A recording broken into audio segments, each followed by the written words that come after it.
Welcome to Inside Missions, a production of Maranatha Volunteers International, offering an in-depth look at the people, the cultures, and the countries where Maranatha is working. Today on Inside Missions, I have my friend Vinish Wilson here. He's our country director for India.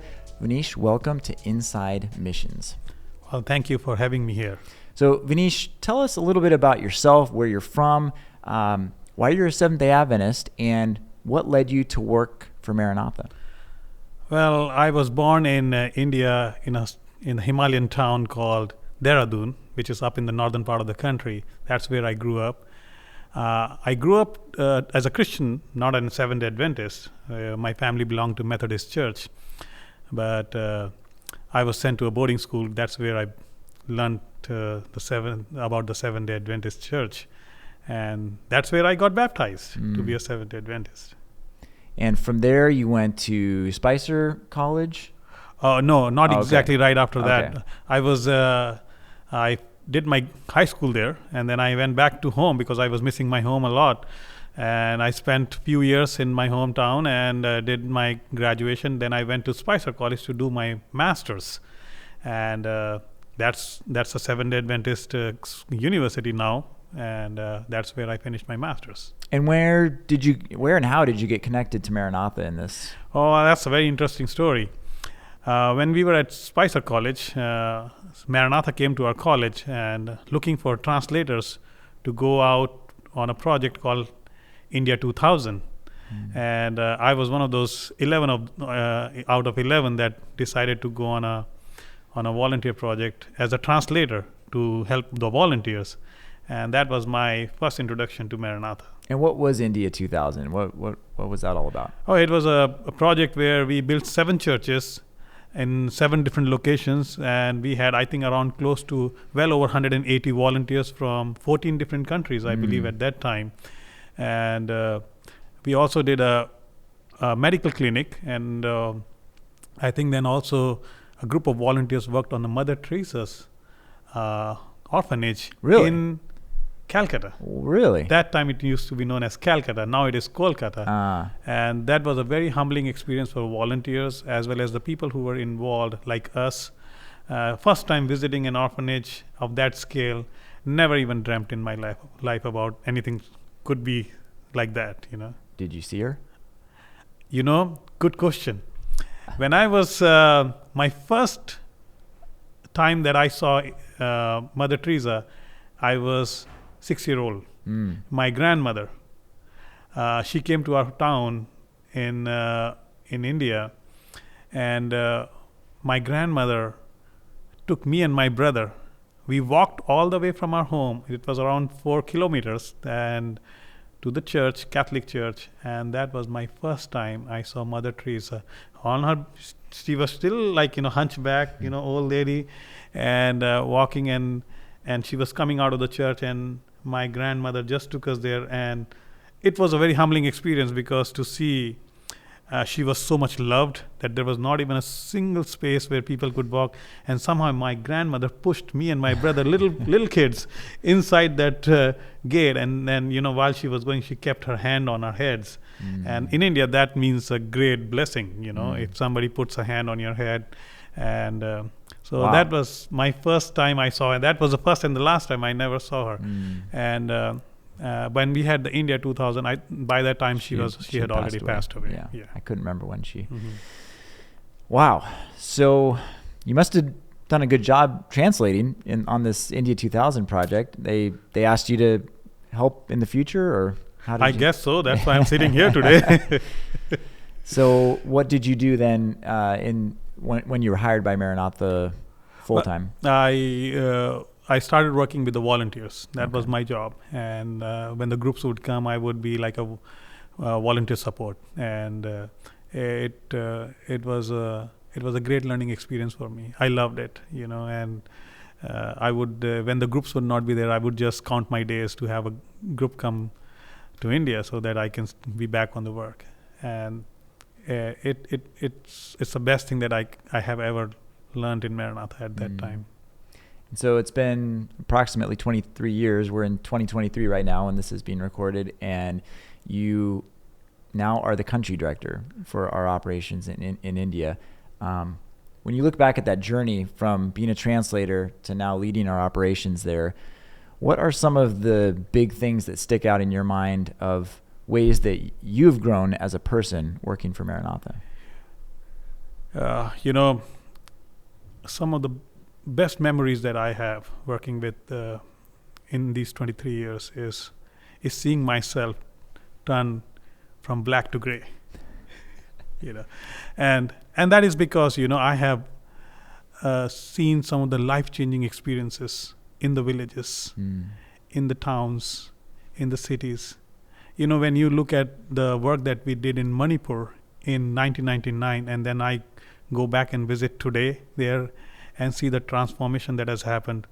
In those days, we built few churches in that place.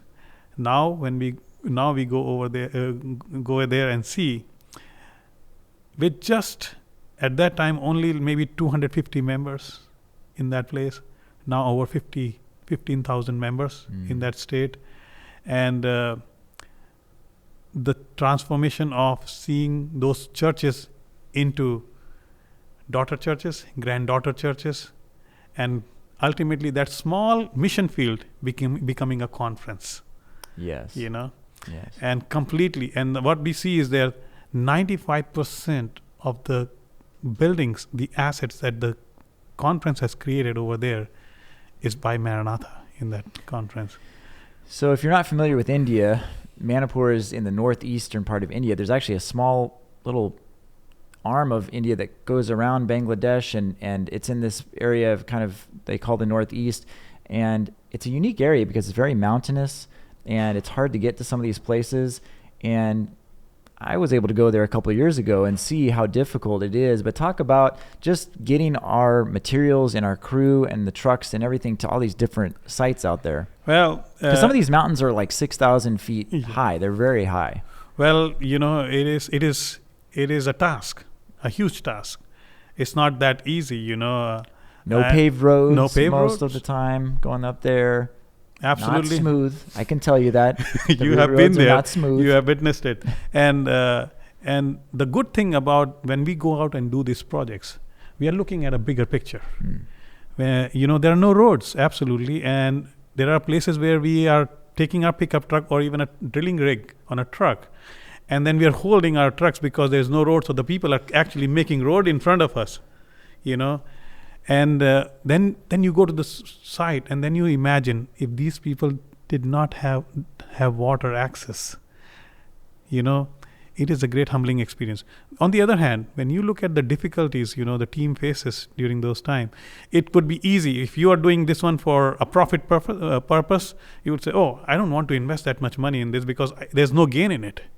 But when we are doing something for the Lord and we are making a difference in the lives of these people, you have a whole lot different kind of motivation to do that. Okay, at the end result is going to be these people are going to have water, these people are going to have a church building, these people are going to have a school, the kids can go. Because we are going over there, they are even able to make a road. Now they have the access that those people can go back on that road again. Yeah. If we didn't plan to go there, they would not have done that. You're opening up more options for them, and that's a difference that Maranatha would like to make, and we are making there in these places. And in Manipur, we've built churches, we've built a large school complex, and drilled a lot of water wells. And some people might think, well, water wells aren't really a big need in India compared to maybe somewhere that it's just desert. But talk about the need for water in not just Manipur, but across the country. Well, this might be a little surprising to hear for you, is that if you go and read the World Health Organization, the water department, the study shows that 65% of the country does not have access to clean water, drinking water. So, and that's a huge number. Because there could be water nearby, yes, but that doesn't mean that it's clean. It is clean or hygienic, free of contamination, disease. Exactly. Yeah. So you might be right next to a river, but that's already polluted because of the industrial waste that is going in. You don't have that. So in Manipur, it because of the terrain, when we look at it, there are places where we can't even drill rigs, take the drills and do the drilling. Well, you mentioned it earlier. There was a contractor we were using that basically said, we're not going to go to this place because we can't get there. Our rig is not going to get it there. And so I was able to go visit this one village where we had a unique solution that you kind of dreamed up there to use a spring. Talk about that situation. And so the main point that we tell our team member is that you need to continue find ways that you can get water to a village. Unless there is nothing left, then we can say, okay, because we do not want to, when we go out and see these people in their eyes, we see hope in their eyes that they will have water. So sometimes we are not able to drill. So we have to come up with find ways how we can do that. So we look into tapping the spring water from the mountains. So there is a source where these guys are walking in a day for like maybe 4 miles or 3 miles uphill, and they get a bucket of water, a small bucket of water, because they can't carry much because it's dangerous for them. They can slip. Some of them have handles on that they rest on their head. I tried it. I was not very good, but there's all sorts of contraptions. But at the end of the day, they end up spilling it, or they fall because there's so much weight that's on their heads and shoulders. And look at it, can create a lot of problem for them in their neck, in their shoulders. They can be injured. Yeah. And so what we do is we try to trap this water by laying a water pipeline from the gravity point and bring them to the village. And these could be 2 miles, 3 miles tapping the water. But do you think that my team can do it all? No, we cannot, because we do not know those terrains. So we need to make sure that these local people are involved. And that's where the villagers, they themselves come and help us. They dig the trenches, they put the water pipeline, and we make a reservoir on top, and then we bring the water. Now they have the purest form of water in their village. They don't have to wait for just one small pitcher on their head or one small container on their head. Now they have the spring water right at their source. And to add further, once they have the water in their place, now the villagers and the government has come in and said, oh, you have already got the water. What we're going to do is we're going to distribute this water directly to the homes. So they started laying pipelines into the homes. Very nice. So it is becoming more and more easier, when they see that when we start giving them solution, they find further solution to take it to their homes. Oh, that's great. I think one of the unique things about, we drill wells in a lot of different countries around the world, but one of the unique things about India is the wide spectrum of ways and methods that we use to get that water, whether it's a pipeline from a natural spring, a traditional drilling rig, a huge, large truck. There's also been some situations where we've had to use a smaller machine that gets pulled behind a truck or even is resting in a truck and people have to lift it out. In the islands, Andaman Islands? Yeah, talk about the solution we have. Sundarban Islands. That's Sundarban Islands. Yeah. Where we were carrying, because it is all islands and there is no way you can take a drilling rig. So we take this small manual rigs that takes almost like sometimes from 10 days all the way to sometimes even 24 days, to drill, and sometimes 3 days, depends on how deep it is. And we put them on the boat, all that equipment in the boat, and then we take it to the site. And there is no motor, nothing. It's a man that is continuously going around and, running I've seen video of 3 guys, right? Like they'll all get hooked up to some sort of bar, and then they'll all walk around, just walking. And then there's stilts that are set up that hold, I guess, I don't remember how that all works. They have they have those stilts there, and they have these pipes that go in, which has a little bit in it inside. Okay, so that's what they're turning. They turn it and they bring it, and then when that pipe goes inside, they add another pipe on it, so it goes till we find the right clean water, and then once we find the clean water, then we put the real pipe inside, and then we get the water out. And then maybe one of the most basic ones that I've seen in India too is crews just digging a well, just digging a pit. So back-breaking work. You're right. And we have especially the state of in the southern part called Kerala, where it is all hilly and we can't even take rigs because there are not, even in Manipur, we can make roads, but in Kerala, you have just the small trails, like how you do hiking trails, and then you go to these villages. So the only option over there is to hand dug wells. So we call them these ring wells, where two people, it's only done by There's two not people. enough space for more than one down there, yeah. So one guy goes inside and he keeps on digging, and he has a bucket which he puts all the dirt and they pull it out. Keep going. Then he gets tired, he comes out, the other one goes inside, and because it is maybe 4 feet, 3 feet, maybe max 3.5 to 4 feet wide, and once we hit the water there, then they bring the cement ring pipes that goes inside. So, but the good thing is they have water in the village. Otherwise, they would not.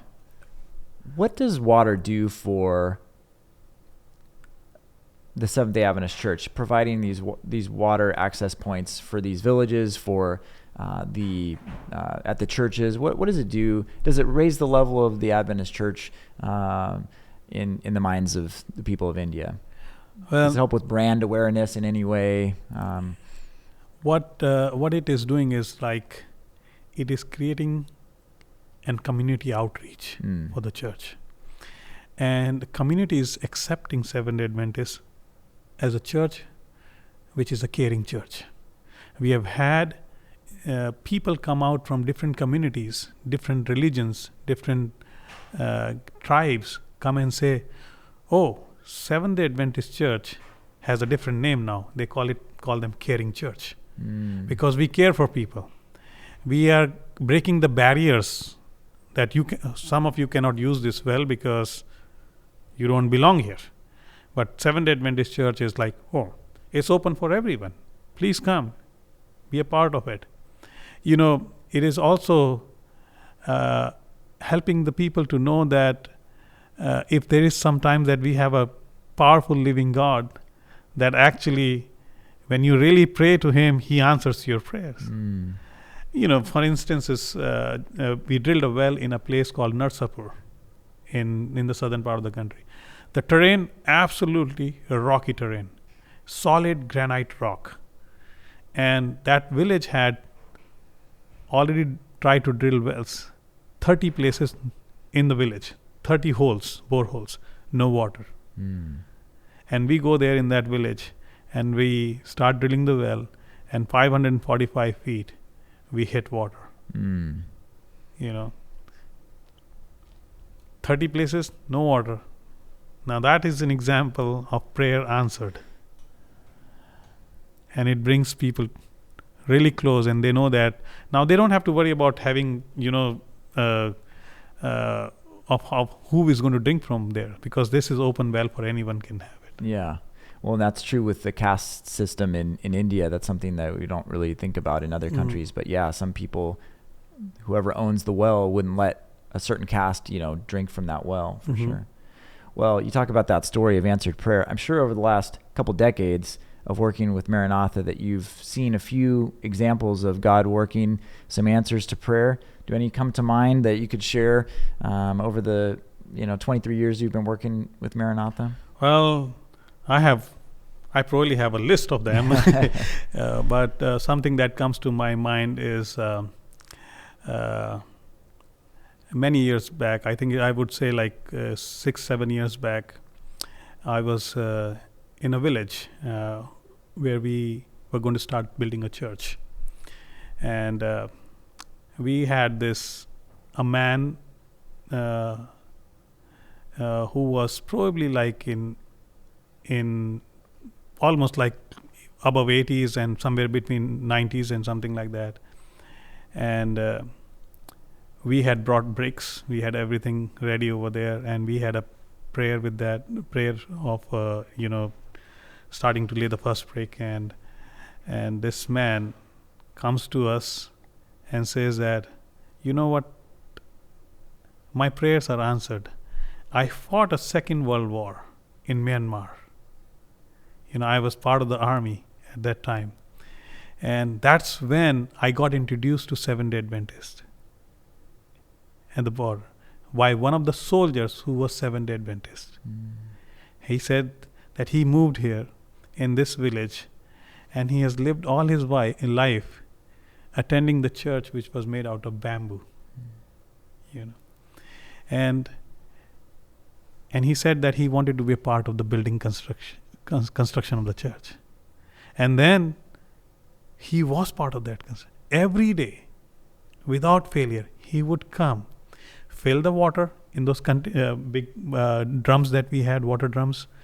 Then when the crew will come to start working, the water was already there that we needed, and he would hand the brick one by one. 80-year-old, almost bent his back. Yeah. And he was able to attend the dedication of the church.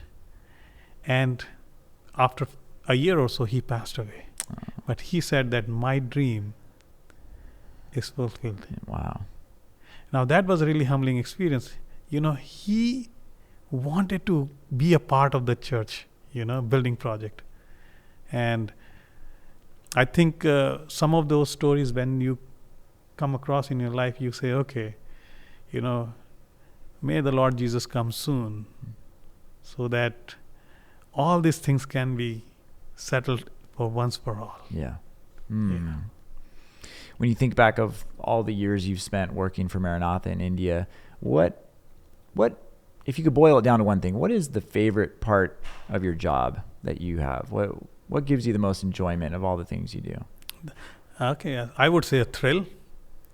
What thrills me is going out into the villages, into the interiors of the country, and when you look into the eyes of these people and you see a ray of hope that you will never feel when you're in your own zone. But these guys have nothing in their hand, nothing, but yet they are happy in whatever they have. And I feel that when we work in these places, I also feel that building a church or building a school or drilling a well, we are not giving them just a building or just a water well. We are giving them hope that Jesus is coming soon. And the need is so much. The need is so much that you want to do everything that you can, but you have your own limits. You can't go beyond that. And every time when you go into these villages, you see this great need. Your heart is just, okay, I cannot stop. I need to keep going. I need to keep going. I need to keep going. Kind of a reminder of why you're doing the work. Yes. Yeah. Keep going there, Well, India is unique for Maranatha in the sense that a lot of times we get requests from the World Church, the Seventh-day Adventist Church, to come help in a certain country. We need 50 churches or 30 churches. And so we'll go there and we'll set up and we'll do the work for a couple of years. You talked about it. The need is so great in India. 1.4 billion people in India, about 1 million Seventh-day Adventists. 1.1 million. 1.1 million Seventh-day Adventists. So a great need, and we've been in India for 25 years. So we've had a chance to, make a slow, steady, consistent impact. Talk about the scale and the scope of what you're doing in India right now. How many states, what kind of projects are we doing, and will there be opportunities for volunteers to come? This is September 2023 when we're recording this. Yeah, so this year what we are doing is we are actually working on a large school campus at Binjipali, which has a lot of buildings that are coming up. We are looking at elementary education center, which is a large building. Then we are also looking at dormitories, housing, and also the classrooms renovation. And also in future there is more development is needed in that campus. That is open for volunteers. Volunteers can come on these projects and be a part of the school building project.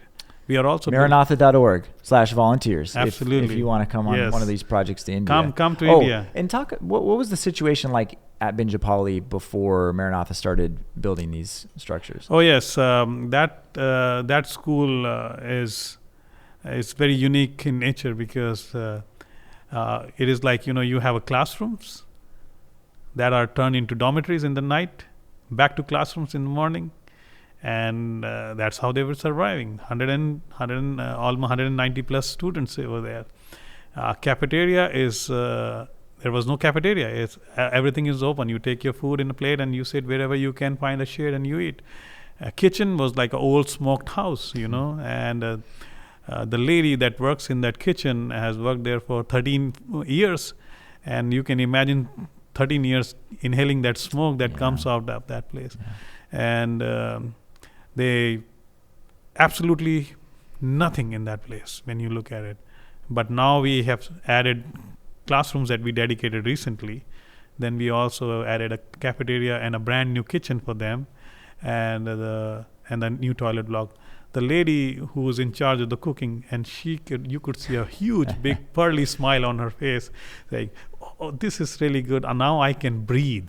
Yeah. That was her words. Literally. Now I can breathe, And we have propane in fed stoves, and everything is so neat and clean, and that's good. So we have and plus there are so many buildings that we need a lot of volunteers to come and help us and build those buildings. Perfect. So, well, talk about what the schools in India mean for the church. Maranatha's built quite a few schools in India over the years. What place does Adventist education hold in India, and how does it help the image of the Adventist church? Well, I can just tell you that among the Christian schools that we have, and Seventh-day Adventist School now comes as the number 2 education provider in the country after Catholics. Mm-hmm. And just the schools that Maranatha has built, there are over 25,000 students are in the school studying right now. And that awesome. Maranatha has helped to build. Yeah. And the school is such an important tool to reach out to the parents of these students and bring them to the truth. Mm. That is, education is so important. Plus, our education system is widely accepted because we have a lot of health principles that we talk about. And we have that helps to make the people understand that, okay, this is a very different. Otherwise, when they hear about our health principle, they say, "Oh, are you really Christians?" Are you really? Because Christians are different, Mm-hmm. So we get asked questions about that. And as you know, that India is majority vegetarian country, Mm-hmm. And it's more more important for us to adopt those principles into our system and make sure that what we have been given by Sister E.G. White is implemented, and that helps a lot. And it brings parents. The education system is so good. We are able to introduce Jesus to the families. One of the big features on some of our school campuses is a large building that we call an elementary education center. What does that building have in it, and how does it benefit a campus that has a huge need? Because like you said, some of these campuses have thousands of kids. Yes, exactly. And that elementary education center that we call it has classrooms on the sides and a big auditorium in between, or what you call gym. Yeah. That is a multi-purpose building, which can be used for church, which can be used for chapel, which can be used for gym.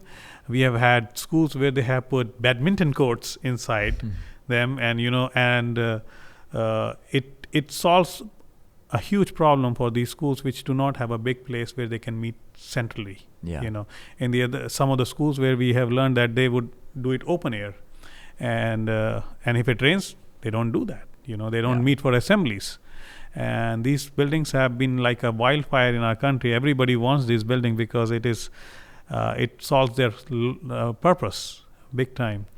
And it's amazing how this building making a difference, because you can have students inside those classrooms, and if it's raining, they can just come inside from their classroom just into the hall. And that a certain part of the country in India, it will rain 6 months in a year. It's big. And to have something like this is a great blessing to these places. I got to bring up the Jingshai Mihngi School. You talk about rainy conditions. It just took me back to there. I was able to go in the state of Meghalaya. I was going to say Meghalaya, but you said it right. I've never been at a school that was right next to an open sewer line. It smelled horrible. And these kids were in shacks with metal roofs, and it rained a lot there, and you literally couldn't hear the teacher. So she said, we just end up singing songs when it rains. Talk about that campus and what Maranatha did back in 2020, I believe. We finished that campus off. Maybe it was 2021. I can't remember. I guess it was 2021. Yeah. And the transformation that those students and those staff have seen. Well, you were a standing witness to that. Yeah. And for sure, it was you don't want to send your kids to a situation. I mean, like that. it's hard to even describe. You can't describe it through video or audio. You just can't. But I mean, if you can imagine being at the smelliest porta potty, or something that it just smells. I mean, it smells bad. How can you concentrate when there's that level of stench? It was remarkable. So what we did is we moved. We started building a campus in the town, on the edge of the town, where the conference had a land, and it was on a hilltop. So they flattened the hilltop, and we created a space over there. So we built 12 classrooms, brand new classrooms, two wonderful toilets, for them. So which were contained. You're right, exactly. Water well. A water well, which was another miracle in the vale, because that took us. That is probably the history of India. You can put it in the history of India that water well took us almost 3 months to drill, because you can't you couldn't take a rig there.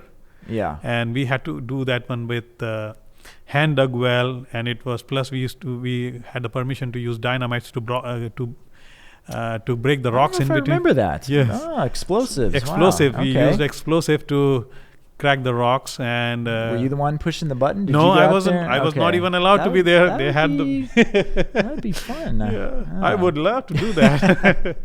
But we had the professional people that were there doing that. Wow, that's exciting. Well, hey, maybe that's a method we should look into more. Explosives underground, that would work. So we were able to pull that water, or almost from ground down all the way to the hill. Yeah. We have a motor, and we were able to bring the water to the campus.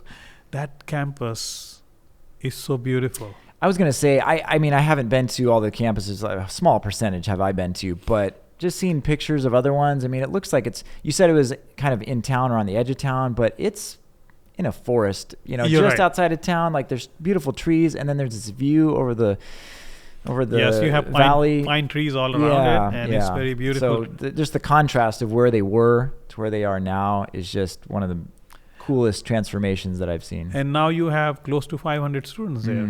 Wow. Really good number, and very happy. And children are very happy. The parents are so happy. And they're, it has completely changed the lives of the teachers. Yeah.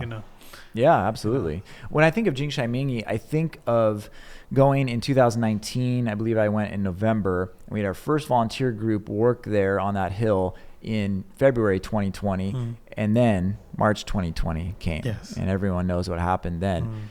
And it just made me, I wanted you to just talk a little bit about the challenges of working through the COVID pandemic in India, because I think it was more extraordinary there than in many of the other countries where we were working. Yes. At the time. During COVID pandemic, we were actually kind of, you can say we were house arrest. Yeah. We were we couldn't go out of our house. And everything that, even for food, everything was brought to our doorsteps, and we were, we would take that. And now we were almost starting our major work effort when the COVID happened. And at Jingshai Mihngi was another challenge that we were there. But I can tell you that, how God can work miracles during the COVID time in Jingshai Mihngi. We were going to start the work, and then this COVID restriction came.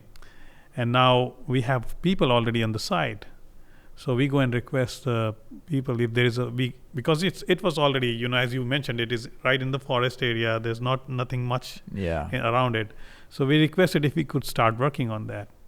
The first thing was, oh no, this whole country is on the lockdown, and this is like the local government. Local government. No, everything. The local administrators who are in charge over there. No, you can't. There's nothing like that. So, and because we felt that we can still work in this area because our guys are not going out anywhere and all. And finally, we prayed about it and we requested to them, and he said, well, looking at the need that you have over there, and we explained him the situation of what the present school was. Yeah. And he said, okay, what we will do is we will allow you to start working, but make sure that they maintain the social distancing. And that was like completely an absolutely God-sent miracle, because we were the people who are not even allowed to go out of your house. Now they're allowing you to work on the side. And we were not working at a very large scale, but we started working, and we continued our work over there. And I remember those guys, they were dealing with monsoons as well. I mean, everything was getting thrown at those guys out there. Absolutely. Rains in Meghalaya or in the eastern part of the rain. When you talk about rain, it is not like, it'll shower for like few hours. It could be 24 hours non-stop, 48 hours. It could be 3 days, 4 days, but you still work in those conditions, and the temperature really drops down over there in that place. So we were facing weather challenges, COVID challenges, but somehow we were able to work, Another challenge I don't know if you experienced it at that site, but the borders were kind of locked down between the states. So I know that even just transporting materials, tools, hardware was a challenge. Absolutely. The borders were completely locked. You could not go from one place to the other. Yeah, and it was a challenge, and whatever we had to contain with that. There are certain times, we would request for special permission. Sometimes we were granted, sometimes we were not. And it was a tough situation, for us. We all our majority of our work was shut down on all the places at the start, but we were slowly able to work during those times. And the good thing was that none of my team members got impacted by COVID, or they got infected with COVID. None of my team members, not even single. During this entire COVID period, where you must have heard about India, so many people dying. Yeah. I myself was driving one day from with a permit from the government, because we were carrying these medicines and other stuff from my town going to Delhi, and I drove through this area where they had like hospitals. You could literally see people on the stretchers outside the hospital on the roads. The situation was so dire that time. But none of my team members. Yeah, your crews, they just sheltered in place and they kept working. And a lot of people think of Maranatha Volunteers International, well, rightly so, as volunteer driven, which it is. But something that people may not realize is how many crew members that we have in various countries that are out there doing work in between volunteer projects or getting ready for volunteers to arrive. And those guys really carried the mission forward during that pandemic. For people that maybe weren't aware that Maranatha has a lot of crew members out there, talk about the dedication, the perseverance that these workers have to live away from home for weeks, maybe months at a time. I mean, it's not easy. Yeah. See, when you look at the COVID time, you really want to be with your family in those difficult times. And now you have all these people who are spread across this huge country and all different locations. You can't travel. You can't take flights. You can't go by road. You can't take the trains. Now you're there. And staying away from the family. That is a huge sacrifice, because you don't know if your family is going to be impacted with the COVID, how you're going to take care of them. Yeah. Or you yourself get COVID and your family is worried about there. But these guys carried out the mission, staying in those locations. And I used to talk to them, and in fact, we had office people would Kyle would call up us and find out how they are doing and every time. And we asked them, and they always said, okay, we are getting bored. We would like to do more work, during this time, because this is the best time for us to work, because there is no disturbance No around. distractions. No distraction. Yeah. We will be able to carry out, and the another best thing that happened during COVID, the India is famous for pollution. So, and we got the best view of, the clearest sky I've ever seen in my entire life, I remember you came on one of our staff meetings virtually, and you said, there's birds that are chirping outside my window that we've never seen here before. And the pollution was... It cleared, so there are a lot of bad aspect of it, but the good thing was it just happened. And my guys were saying, okay, this is the best weather we can work on, and they were working. So they wanted to do more during that time, because they felt that they could do more, because and everything was so in favor of them, except the virus, Yeah. Wow. Well, you think about all those people that work for Maranatha in India. You mentioned Kyle Feast, our VP of projects for Maranatha. I'm just wondering, over the last 23 years for you, who is someone that you have learned a lot from in Maranatha? Some person that you've worked with or for that has really impacted you in a positive way? Well, I mean, it'll be difficult for me to name just one person, because I feel that, I won't put a name to that, because I feel that the one thing that I learned is from my team, which is at the ground level, ground zero. Yeah. I learned from them. I learned the dedication. I learned that how they are still dedicated even in these difficult situations. You have been, that if somebody is working in Manipur, how difficult it would be for them to stay. And I feel that these soldiers which are at the ground level, they are the biggest thing that I learned from them. They are the one that teach me every day. Because there was a time when I came from that level to up, and I feel that the best learning for me was when I was at that level, and that learning can continue till today. From them. Absolutely. Well, Vinish, I'm sure that we'll get a chance to do another interview in the future for our podcast, Inside Missions, but I appreciate you coming on with me today. And just to make sure everybody knows, there are volunteer projects in India. There weren't during the COVID pandemic, but that's long been not the case anymore. We've had volunteers throughout 2023 and last year. So please go to maranatha.org/volunteers and look up Maranatha projects. And Vinish, thank you for being on Inside Missions. Thank you very much.